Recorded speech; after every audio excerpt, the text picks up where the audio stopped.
Hi, I'm Jennifer Meisner, and I'm here today to talk to you about how public communications has helped me grow as a presenter and how this course has developed new techniques for me that I never have had before.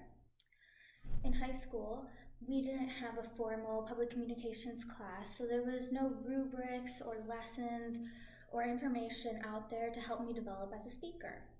The most I had was in classes, sections of books were delegated out to different groups, and they were supposed to present the information to class.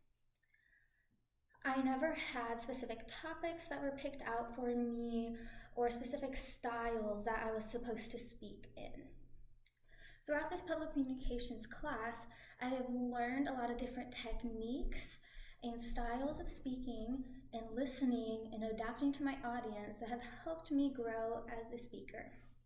I will continue to utilize these techniques and tactics throughout the rest of my college career and well into my adult and career life. Overall, I found that I much prefer informative speaking to many other forms out there, such as persuasive, because it allows me to give facts and to answer questions based on those facts with more facts. So things won't be easily debated, such as in a debate or a persuasive essay. There's still a lot of techniques and tactics that you have to use when using an informative speech, such as not informing your audience too much and giving them too much information all at once, which overloads them with information and they don't know how to organize it. It's better to break it up and to use slides and examples to help them understand your information. I was never given any kind of information like that in high school and would easily overload my audience with information or give them information they already knew or that was way out of their league and they'd never heard of before. With audience analysis that I learned in public communications class, it taught me that asking questions, doing a pre-quiz, and keeping up with your audience's facial expressions and body language throughout your speech really can help you understand how much they know and how to present the information you know to them more adequately. If you're speaking to a group of adults who are in your career field and you're presenting on a well-known topic, of course you can use more adverse and more well-known medical terminology or other terminologies that is known in your field. But if you're presenting to a class of undergraduates who are just starting to study this, you would want to tone down your terminology and explain more things and have more examples.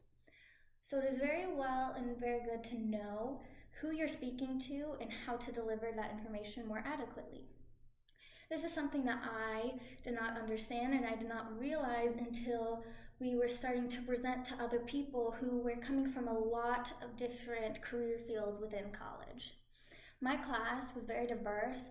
There were people all the way from art to football to business to science fields, and within those science fields, diverse everywhere. So not everybody knew everything that I was talking about all the time, so it really helped to have slides and examples prepared to help them understand.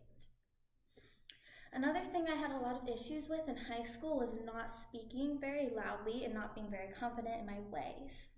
Throughout college, I realized that when you are more engaged, your audience is more engaged, you get a better response, and therefore you feel more confident and you can deliver your information better. This also works great with every other type of communication, such as persuasive. If you are very persuasive and charming and very engaged in your specific topic, your audience will as well. And they will be more likely to ask critical questions at the end, which makes you knowledgeable that your audience understood what you were talking about. Overall, I learned a lot of new information from this class that I would not have known without taking it. I'm very glad that I took this in my freshman year, so now that I can utilize this for the rest of my college career and well into my adult life. I hope to become a cardiothoracic surgeon one day, and a lot of the time in that field, you end up teaching new interns, or even if you're doing groundbreaking research in a different type of field, you're going to have to teach your peers around you. So being able to present information in a way that's easily understandable and can be received by many helps you out a lot. And then it would make me a more adequate teacher, which then prepares the new generation of surgeons, doctors, or just researchers a lot better. I'm very glad that I have learned these new techniques, and I really hope that new students continue to take this course as one of their first freshman courses, and so they can learn just as much as I did. Thank you.